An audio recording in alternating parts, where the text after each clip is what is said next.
I'm Chloe, 25 female. I'm a graphic designer, and for the past 3 years, I've been living back at my childhood home. It wasn't my first choice, but with the housing market being what it is, living rent-free while saving aggressively for a down payment on my own condo seemed like the smartest financial move I could make. My life was a carefully constructed routine of client work, freelance projects, and transferring every spare dollar into a high-yield savings account. That account was my beacon of hope, the tangible proof that my temporary sacrifice would soon be over.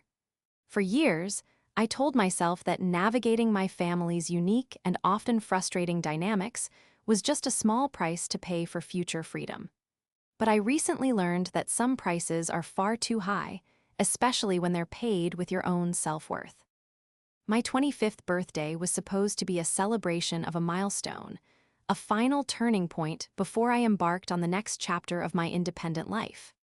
Instead, it became the day I discovered that to my own mother and sister, I was not a daughter or a sibling, but a permanent, convenient supporting character in their own personal show. And it was the day I decided to write myself out of their script for good. Before this story unfolds, I'd love to connect with you. Please let me know in the comments where you're watching from and what time it is in your corner of the world.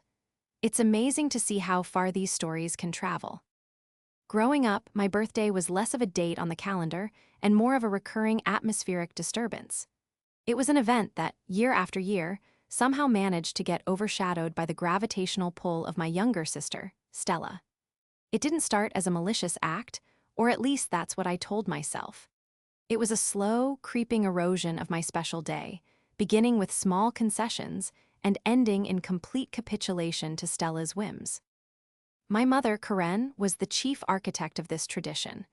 She operated under the unwavering belief that Stella, being 3 years younger and possessing a spirit as fragile as spun glass, simply needed things more than I did. I, on the other hand, was branded early on as the strong one, the independent one, the one who understands.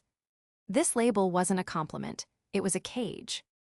It meant my feelings were negotiable, my needs were deferrable, and my celebrations were subject to last-minute amendments based on Stella's emotional forecast.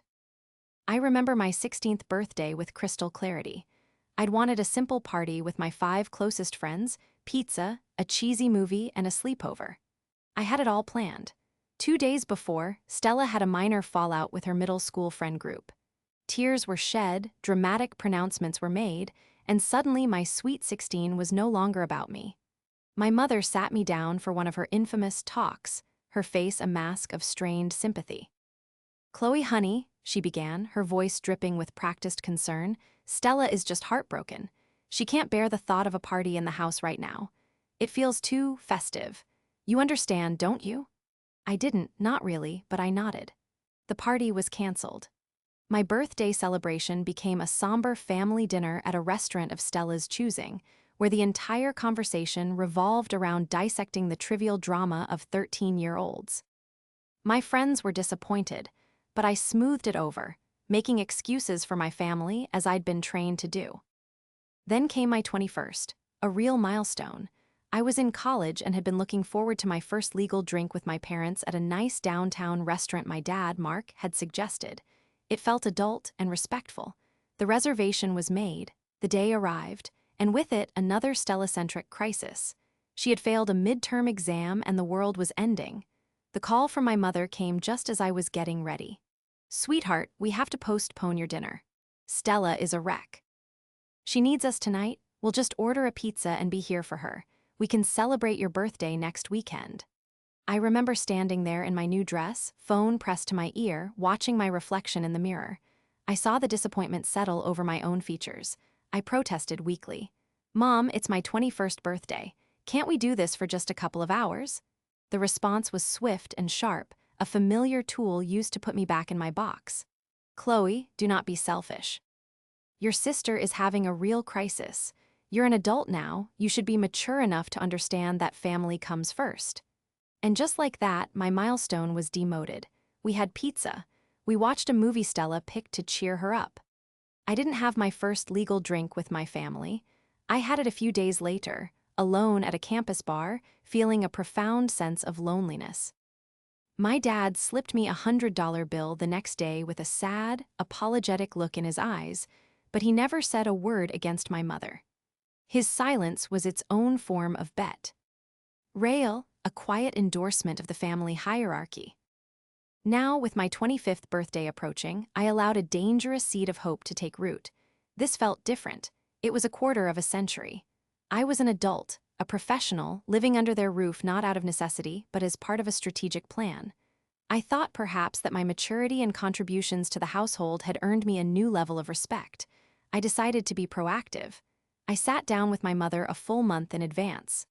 "Mom," I said, keeping my voice calm and reasonable. "My 25th birthday is coming up. It's really important to me that this one day is just about my birthday. No last-minute changes, no drama. I just want a nice, quiet dinner with you, Dad, and Stella, that's all." She smiled, a wide, reassuring smile that I so desperately wanted to believe. "Of course, sweetheart. A quarter of a century. It's a huge deal. Don't you worry, I'll make it perfect.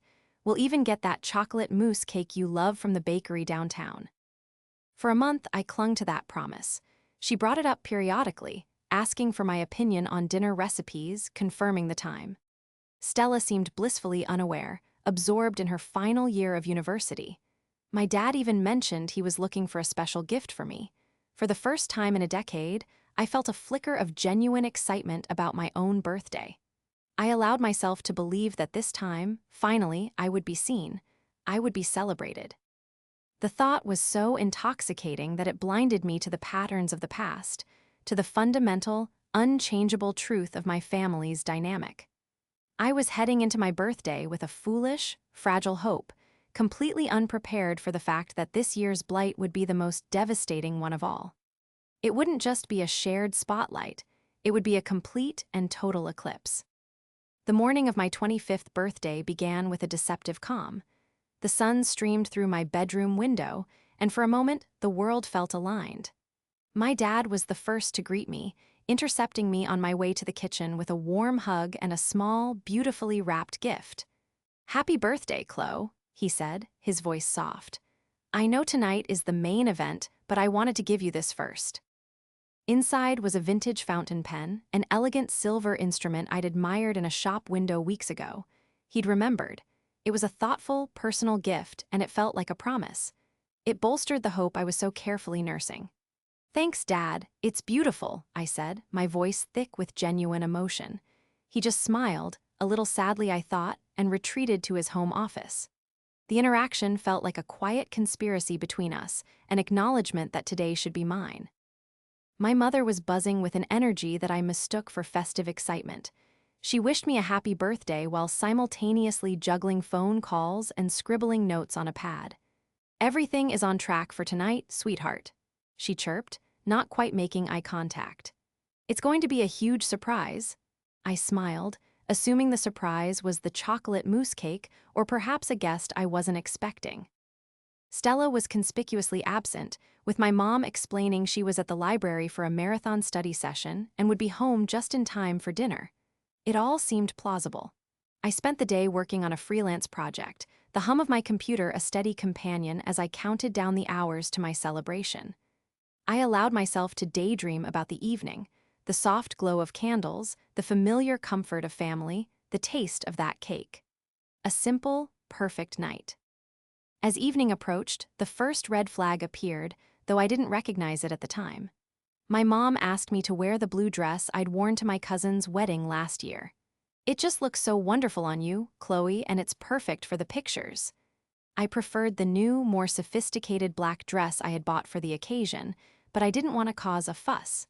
I was committed to a drama-free day, so I put on the blue dress. When I came downstairs, the dining room was elaborately decorated, but the decorations were odd. The balloons were pink and white, Stella's favorite colors. A large banner hanging over the table read, "Congratulations," in glittering gold letters. My stomach gave a little lurch. Congratulations for what? It was my birthday. My dad emerged from his office and his eyes met mine. I saw a flicker of something discomfort, pity, before his expression smoothed over. "You look lovely, Chloe," he said, his voice a little too loud. Just then, Stella burst through the front door with my mother right behind her, both of them beaming. "Surprise!" my mother yelled, her arms outstretched. But she wasn't looking at me. She was looking at Stella, who had a theatrical hand pressed to her heart, feigning shock. "Oh my gosh, Mom. You didn't have to do all this," Stella exclaimed. I stood frozen in the doorway of the dining room, a spectator at my own party. The banner suddenly made a sickening kind of sense. My mom turned to me, her smile bright and brittle. "Chloe, isn't it wonderful? Stella just found out she was accepted into the prestigious summer internship program in London. We had to celebrate." She said it as if she were letting me in on a fun secret, as if this were the surprise I'd been waiting for all along. The air left my lungs. My entire body went cold. I looked around the room. On a side table where my gifts should have been, there was a pile of presents wrapped in pink paper. A travel guide to London sat on top. In the center of the dining table was a cake, but it wasn't my chocolate mousse.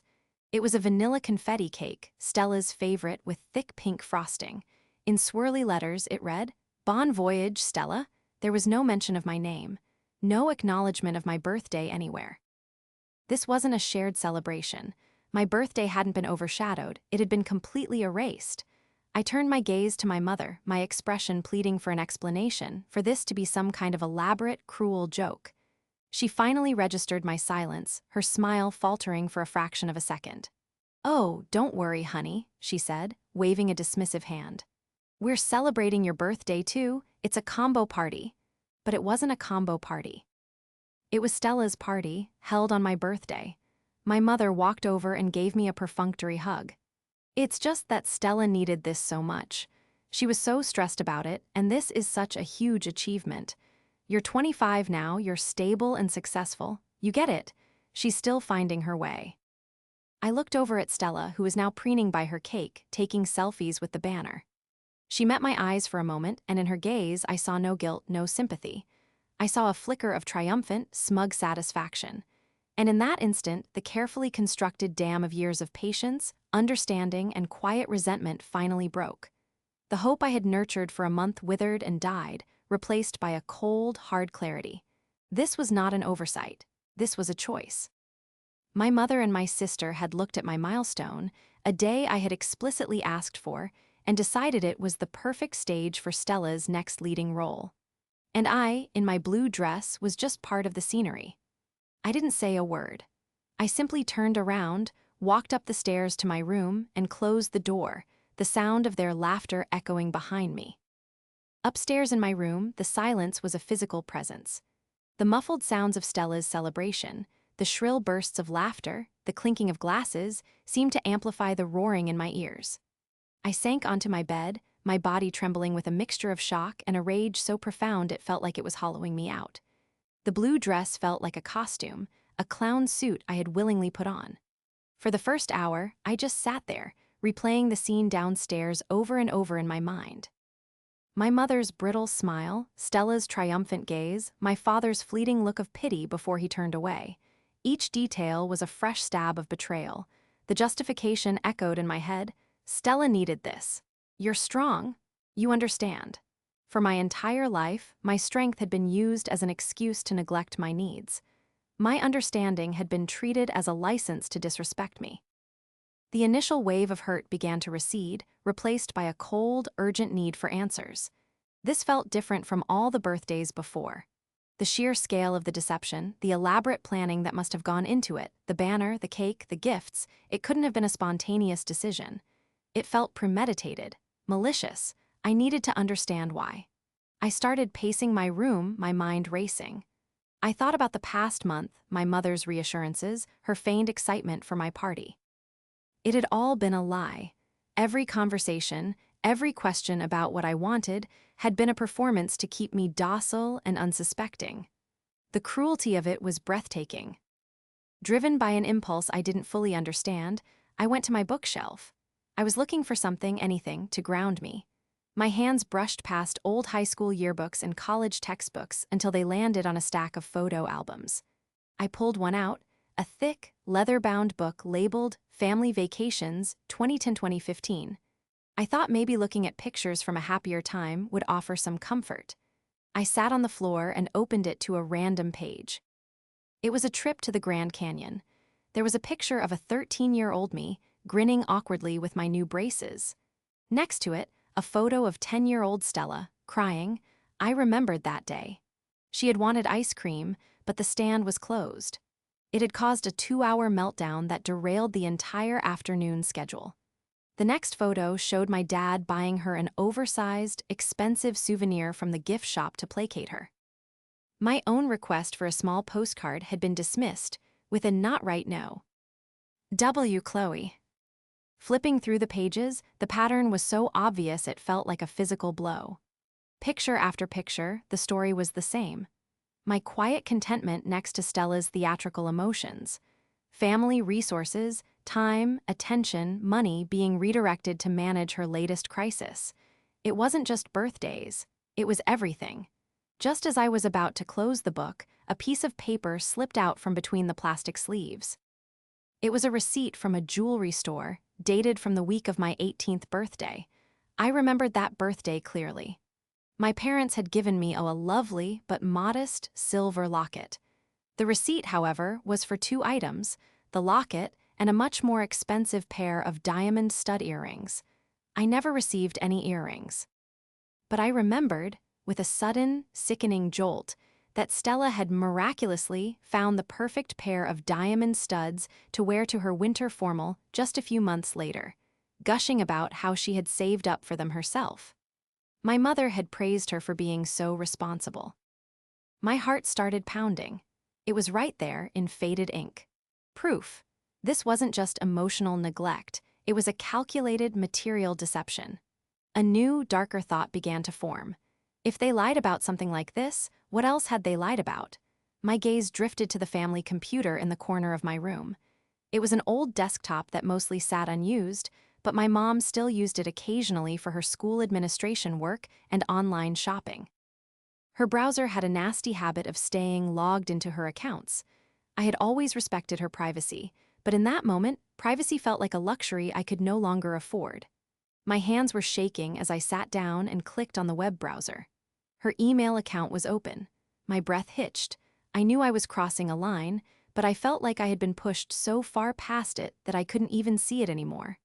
I typed Stella's name into the search bar. The results began to load, a cascading list of correspondence between my mother and my sister. The most recent emails were from the last few weeks. The subject line of one made my blood run cold. Your big day. I clicked it open. It was an email from my mom to Stella, sent 2 weeks ago. Hi, sweetie, it read. Just confirming everything is set for the 25th. The Bon Voyage banner is ordered, and I got the bakery to do your confetti cake. Just remember to act surprised. We need to make sure Chloe doesn't get suspicious, so I'll keep talking to her about her birthday plans. She's so easy to manage when she thinks she's getting her way. It's the perfect way to announce your internship without having to spend money on a separate party. 2 birds, 1 stone. Love, Mom. I had to read it 3 times to fully absorb the callousness. Easy to manage. 2 birds, 1 stone. I wasn't a person to them. I was a problem to be managed, an expense to be optimized. Scrolling down, I found Stella's reply. Perfect, Mommy. She'll probably pout for a day, but she'll get over it like she always does. Can you also make sure Dad gets me that new luggage set as a gift, the one I showed you? This was not a story of a sensitive sister and a doting mother. This was a conspiracy. It was a deliberate, calculated act of cruelty, planned and executed with a chilling level of disregard for my existence. The trail of evidence was all here, a digital footprint of their betrayal. And I knew, with a certainty that settled deep in my bones, this was only the beginning. The emails were the key, the thing that unlocked a hidden room in my own home I never knew existed. The initial shock quickly hardened into a cold, methodical resolve. The hurt was still there, a raw, gaping wound, but it was now overlaid with an investigator's focus. If they had conspired about my birthday with such casual cruelty, what else had they hidden? The celebratory sounds from downstairs had faded into a dull, distant hum. I was in my own world now, a digital archaeologist digging through the ruins of my own family. I spent the next several hours glued to the computer, my fingers flying across the keyboard. I dove deeper into my mother's email archives, using keywords: my name, Stella's name, money, college, tuition, savings. The picture that began to emerge was far darker than I could have ever imagined. It started with a folder labeled Finances. Inside, I found scanned copies of bank statements from a joint savings account my grandparents had set up for both me and Stella when we were children. It was meant to be our nest egg, a fund for our education or a down payment on a house, to be split evenly when we both turned 25. According to the statements, that account, which should have held close to $50,000, was now sitting at just over $4,000. I scrolled through years of transaction histories. There were large, regular withdrawals, all made by my mother. I cross-referenced the dates with her emails to Stella. A $5,000 withdrawal in 2019 correspond.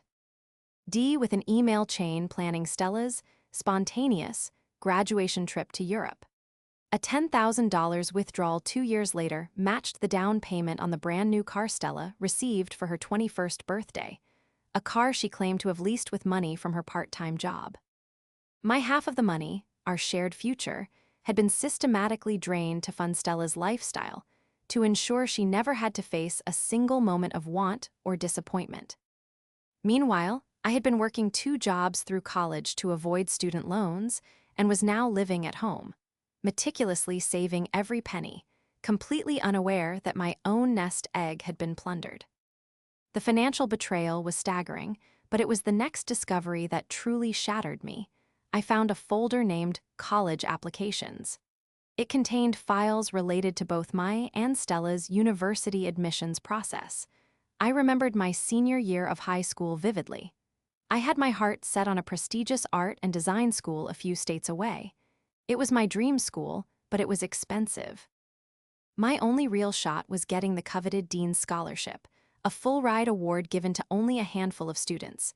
I worked for months on my portfolio, wrote and rewrote my essays, and got glowing letters of recommendation. My mother had been incredibly supportive, helping me package everything and promising to mail it via certified post to ensure it arrived on time. I waited for weeks, checking the mail every day, my stomach in knots. The letter that finally came was a thin one, a rejection. I was devastated, but my mother was there to comfort me. "Oh, honey, it was a long shot," she'd said, stroking my hair. "But don't worry, the state university is excellent and it's so much more affordable. It's for the best." I had believed her. I went to the state university and made the best of it, but a part of me always wondered, what if? In the folder on the computer, I found the application file. It was a collection of scanned documents, my essays, my transcript, my portfolio images. And then I saw it. A final document I didn't recognize. It was a saved email draft, dated 2 days after the scholarship deadline. The email was from my mother to the school's admissions office. The subject line was "Withdrawing application for Chloe, my last name." The body of the email was short and to the point. "To whom it may concern," it read, "please accept this email as a formal withdrawal of my daughter Chloe's application for the Dean's Scholarship. A family situation has arisen that will prevent her from attending an out-of-state school. We apologize for any inconvenience." The draft was never sent. She didn't need to send it. A little more digging revealed the truth. In a separate folder, I found the receipt for the certified mail. It was dated the day after the application deadline. She had never sent it on time. She had waited just long enough to ensure I would be disqualified, then drafted the withdrawal email as a backup in case the school inquired. She had deliberately sabotaged my future. My breath came in ragged gasps. This wasn't just about favoritism anymore.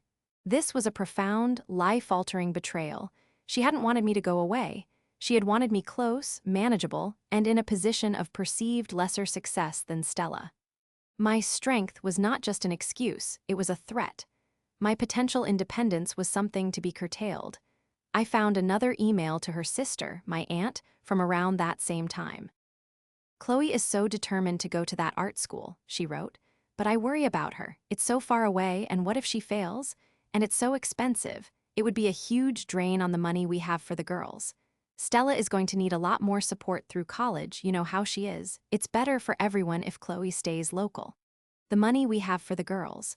She was protecting Stella's inheritance from my ambition. A wave of nausea washed over me. I felt like a stranger in my own life. The narrative I had built of a loving, if flawed, family crumbled into dust. I was not a daughter, I was an obstacle. My dreams were not something to be nurtured, but a liability to be managed. The decade of deceit wasn't just about birthdays and gifts, it was about the systematic suppression of my entire life, all for the benefit of my sister. And as I sat there, staring at the screen, I knew that living under this roof a single day longer was impossible. The hours after my discovery were a blur of cold, quiet action. The emotional storm had passed, leaving behind an eerie, preternatural calm. There were no more tears. There was no more rage. There was only the plan. The knowledge of their decade-long deception didn't break me. It forged me into something new, something sharp and unbreakable. My mother thought I was easy to manage. She was about to find out how wrong she was. My first step was survival. I couldn't stay another night in that house, but I couldn't let them K. Now I was leaving. Not yet. I needed to move like a ghost, to erase myself from their lives before they even realized I was gone. The next morning, I went downstairs with a carefully constructed mask of weary resignation. When my mother saw me, she put on her concerned face. "Chloe, you missed the whole party." I was worried. "I just had a headache," I said, my voice flat and devoid of emotion. "Happy belated birthday to me, I guess." My performance was perfect. I was the sullen, pouting daughter she expected me to be. She fell for it completely, sighing with theatrical martyrdom. "Honey, you have to stop being so sensitive. We celebrated you. The party was for everyone." Stella chimed in from the table, not even looking up from her phone. "Yeah, Chloe, don't be so dramatic. It was a good night." They had already moved on. My feelings were a minor inconvenience they had successfully navigated. This made everything easier. For the next week, I operated in secret. During the day, I was at my desk, seemingly immersed in my graphic design work. In reality, I was orchestrating my escape. My savings account, the one I had so diligently fed, was now my war chest. I found a small, modern apartment for rent in a neighboring city, about a 40-minute drive away, far enough for a clean break, close enough to not upend my entire life. I completed the application, paid the deposit and first month's rent online, and signed the lease digitally. The move-in date was in 10 days. Next, I handled the finances. I printed every incriminating bank statement and email. I scheduled a consultation with a financial advisor who specialized in family financial disputes. He confirmed that while the legal path to recovering the money from the joint account would be difficult, I could and should immediately sever all financial ties. I opened new, individual bank accounts at a completely different bank. I systematically transferred my personal savings, my freelance income, and my last 2 paychecks, leaving my old account, which was linked to my mother, S, with a balance of 0. The most difficult step was deciding what to do about my dad. Was he a victim in this as well, or a silent conspirator? I needed to know. One evening, when my mother and Stella were out at the movies, I found him in the garage, working on his old workbench. I didn't bring the mountain of evidence. I just brought one piece, the receipt from the jewelry store for my 18th birthday. I placed it on the workbench in front of him. "I have a question, Dad," I said, my voice steady. "Do you remember this?" He picked it up, his brow furrowing as he read it. He was quiet for a long time. "I remember the locket," he finally said, his voice barely a whisper. He wouldn't meet my eyes. "And the earrings?" I pressed. He sighed, a heavy, defeated sound. "Your mother said she was putting them away for you for a special occasion. For your college graduation," she said. His answer told me everything. He wasn't the villain, but he was a willing accomplice through his own passivity. He never questioned her, never stood up for me. He chose peace over principle. "She gave them to Stella for her winter formal," I stated, not as a question, but as a fact. He finally looked at me, and his eyes were filled with a deep, weary shame. "Chloe, I'm sorry. I let your mother," he trailed off, unable to finish. "I know," I said, and the coldness in my voice made him flinch. "I just needed to hear you say it." I didn't tell him about the money. I didn't tell him about the scholarship. I didn't tell him I was leaving. I needed him to understand the consequences of his silence on his own. I let him sit there with the first crack in his denial. The final days were a masterpiece of logistics. I told my family I was doing a massive spring cleaning of my room, which gave me the perfect excuse to pack. I bought boxes and packed away my entire life: clothes, books, equipment, personal documents. I labeled them with innocuous tags like donations or winter storage. Each afternoon, while they were out, I loaded a few boxes into my car and drove them to a small storage unit I had rented. My room slowly became Spartan, but it was so gradual that no one noticed. They saw what they wanted to see: Chloe getting over her little birthday tantrum. On the final day, all that was left was my computer, a suitcase with my essentials, and the manila envelope containing all my evidence. The quiet click of my bedroom door as I pulled it shut for the last time was the sweetest sound I had ever heard. It was the sound of freedom. The confrontation was not going to be a screaming match. I refused to give them the satisfaction of seeing me lose control. They had always painted me as the overly emotional one, the one who was too sensitive whenever I dared to have a reaction to their blatant favoritism. This time, there would be no emotion for them to weaponize. There would only be cold, hard facts. I chose my mom. NT carefully. It was a Sunday afternoon, 1 week after I had moved into my new apartment. I knew their routine. Sunday afternoons were for family time, which usually meant my mother and Stella would be on the couch watching a movie while my dad pottered in the garden.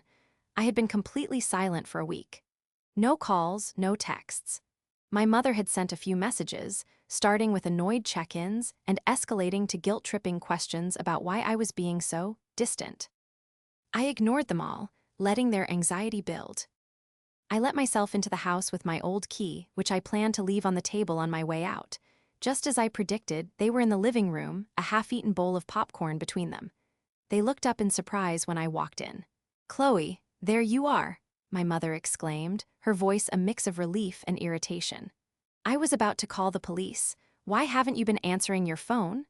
Stella just looked at me with a bored expression, as if I were a minor annoyance interrupting her show. "I've been busy," I said calmly, walking over to the coffee table and placing a large manila envelope on its surface. I didn't sit down. I remained standing, a deliberate choice to keep the power dynamic in my favor. "I have something for you," I said, my voice even. "Consider it a belated birthday gift." My mother's expression soured. "This isn't the time for games, Chloe. If you're still upset about your birthday," I cut her off. "I'm not upset about my birthday. My birthday was just a symptom. I'm here to talk about the disease." I opened the envelope and began laying out the documents one by one on the coffee table, like a prosecutor presenting evidence to a jury. I started with the printouts of the emails between her and Stella, planning the surprise party. I placed them directly in front of my mother. "First, let's talk about the premeditated hijacking of my 25th birthday. Specifically, the part where you called me easy to manage and congratulated yourselves on saving money." My mother's face went pale as she read the words she had written. Stella's jaw dropped. "You went through your emails?" she screeched, her voice rising. "That's a total invasion of privacy." "Is it?" I countered, my voice dangerously quiet. "Let's talk about my privacy." "Next," I said, placing the bank statements from the joint savings account on the table with the withdrawals highlighted in yellow. "This is the account our grandparents set up for us. It was supposed to be split evenly. As you can see, over the last 6 years, more than $45,000 has been withdrawn by you, Mom, to pay for Stella's car, her trip to Europe, her designer clothes, and God knows what else." "My half is gone." My mother was sputtering, speechless. Stella looked at the statements, then at her mother, a flicker of panic in her eyes. She knew, of course she knew, I wasn't finished. I saved the worst for last. I took out the final piece of paper, a copy of the certified mail receipt dated 1 day after my scholarship application was due. I placed it on top of the pile. "This," I said, looking directly into my mother's eyes, "is the receipt for the portfolio I worked on for 6 months. The one for the dean's scholarship. The one you promised you mailed on time. It's postmarked the day after the deadline. You never sent it, did you?" The silence in the room was absolute. The color had drained completely from my mother's face. She looked cornered, exposed. The post office, I was late," she stammered, the lies falling apart as she spoke them. "You deliberately sabotaged my one chance to go to my dream school," I stated, letting the weight of the accusation hang in the air. "You did it because you didn't want me to leave. You did it to keep me small. And you did it to ensure Stella's inheritance, my inheritance, wouldn't be spent on my future." At that moment, my dad walked in from the back door, drawn by the silence. He saw the documents on the table and my face, and he understood immediately. "I am no longer your daughter in any meaningful way," I announced to the room. "I have moved out, I have secured my own apartment, I have separated all my finances. The person you thought was easy to manage is gone." I turned to my mother. "You will never see or hear from me again." I turned to Stella. "And you? I hope all the money and attention was worth it. You're on your own now." Finally, I looked at my dad. "You stood by and watched this happen for years. Your silence was an endorsement. You can live with that." My mother started to cry then, not tears of remorse, but tears of rage and self-pity. "How could you do this to your family, after everything I've done for you?" "That's the point, Mom," I said, my voice softening for the first and only time. "You did this, not me." I placed my house key on the table next to the evidence. Then I turned, walked out the front door, and didn't look back. The first few weeks of my new life were an exercise in extremes. There was the dizzying, intoxicating freedom of my own space, eating what I wanted, sleeping when I wanted, reveling in the quiet that was truly my own. I would sit on the floor of my sparsely furnished apartment, surrounded by boxes, and just breathe. It was the first time in my life the air didn't feel heavy with unspoken obligations or the cloying neediness of my sister. But there was also a profound, echoing silence. Years of conditioning don't vanish overnight. I'd find myself instinctively bracing for a passive-aggressive comment or waiting for a dramatic sigh from the next room. The absence of the constant, low-grade stress was so complete that it was, in itself, disorienting. As expected, the backlash began. My phone was bombarded with a relentless series of texts and calls from my mother. They cycled through a predictable pattern. First came the rage, messages accusing me of being ungrateful, cruel, and mentally unstable. Then came the gaslighting. "You've twisted everything. You're remembering it wrong. That's not how it happened." This was followed by the deployment of flying monkeys. Aunts and cousins I hadn't heard from in months suddenly called to tell me I was breaking my mother's heart and that I needed to apologize and fix what I had broken. I held firm. I blocked my mother's number. I blocked Stella. When relatives called, I had a calm, prepared statement. "I appreciate your concern, but this is a private matter that is the result of a long and painful history. I am not willing to discuss it further." For most, that was enough. The most surprising development was my father. About a month after I left, a letter arrived in my new mailbox. It was from him. It was a long, rambling, and deeply pained letter. He didn't make excuses for my mother or for himself. He admitted his own cowardice, his weakness in the face of my mother's manipulations. He wrote that seeing the evidence laid out on the coffee table had forced him to confront the reality he had spent years avoiding. He acknowledged his failure to protect me, to be the father I deserved. He didn't ask for forgiveness or for me to come back. He simply ended with, "I hope one day you will let me try to be a father to you. On your terms, I will wait." I didn't respond right away. I needed time. Instead, I poured my energy into myself. My work flourished without the constant drain of my family's drama. I took on more challenging projects, and my creativity soared. My clients noticed, and my freelance business grew. I used the money I was making to furnish my apartment, turning it into a sanctuary that reflected me, not the muted, inoffensive version of myself I had been at home. I reconnected with old friends, the ones who had been pushed to the periphery by my family's demands. They became my support system, my found family. We had dinners, went on weekend trips, and celebrated small victories. They listened without judgment when I finally told them the full story, their outrage a comforting validation of my own feelings. I was building a life from scratch, a life based on mutual respect and genuine affection, not on obligation and manipulation. About 6 months after I left, my dad reached out again, this time with a simple text. "Thinking of you, hope you're well." This time I responded, "I am, thank you." It was the beginning of a slow, tentative rebuilding process. We started with texts, then moved to phone calls. He told me he had started going to therapy. He and my mother were in counseling, though he admitted it was fraught. He never pressured me to engage with her. He spoke about what was happening at home, not as gossip, but as context. Stella's internship in London had not been the glamorous adventure she'd imagined. Without my mother's constant management and financial support, she was struggling.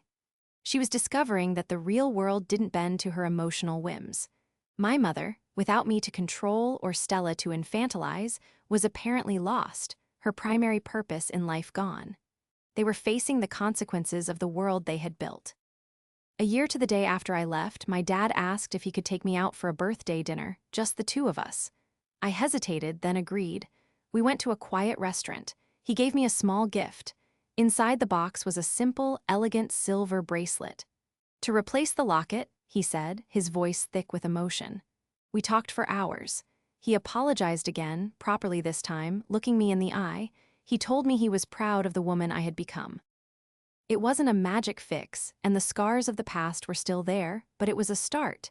It was a foundation I could choose to build on. As I drove home from that dinner, I felt a sense of peace settle over me. I had lost a mother and a sister, but I had gained myself.